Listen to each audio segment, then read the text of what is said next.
to drive it. During my career as an automotive journalist, I've test-driven every new car made during the past 20 years. But this is one of the most incredible. The 605 horsepower, $440,000 Porsche Carrera GT. The reason Porsche created a production car this powerful, this high-tech, and this expensive is simple.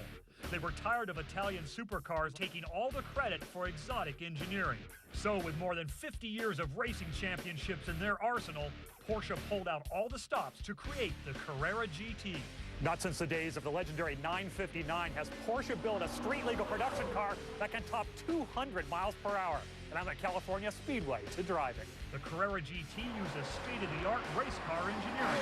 Its monocoque chassis and body are carbon fiber for high strength and ultra-low weight. Just how low? The entire chassis weighs only 220 pounds. The suspension is a sophisticated pushrod design for precise control of the 19 and 20-inch magnesium wheels. Aggressive body lines flow along the low, wide stance. Up top, there's a pair of lift-off roof panels. And out back, stainless steel power domes over the engine compartment, plus a large airfoil that raises at 75 miles an hour to increase downforce.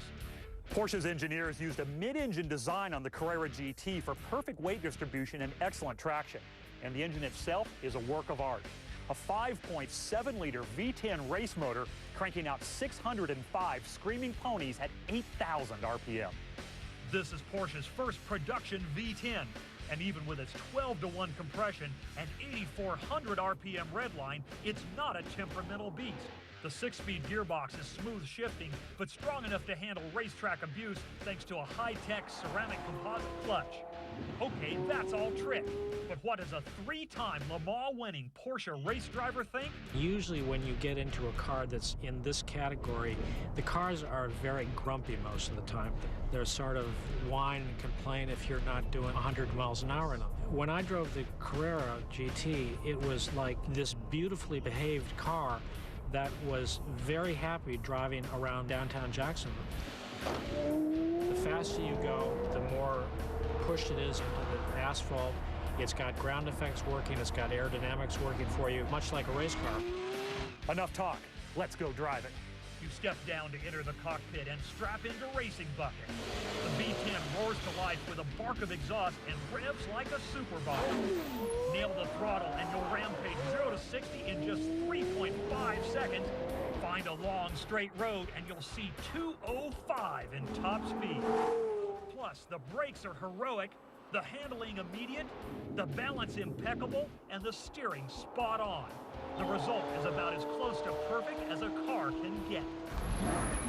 Wow, there is nothing like having a car with incredible levels of power and having a racetrack to drive it on. But can you believe Porsche says the Carrera GT is docile enough to drive in city traffic? This is a high-performance GT car. As a typical Porsche, it's a car that can be driven every day in virtually every type of road condition. This car has 70 patents pending, so it is a true rolling technology piece. But it's also the ultimate Porsche. Porsche will build 1,500. Approximately half of those will come to the United States. That exclusivity plus a price tag of $440,000 means that I'd better have my fun right now. I'll see ya.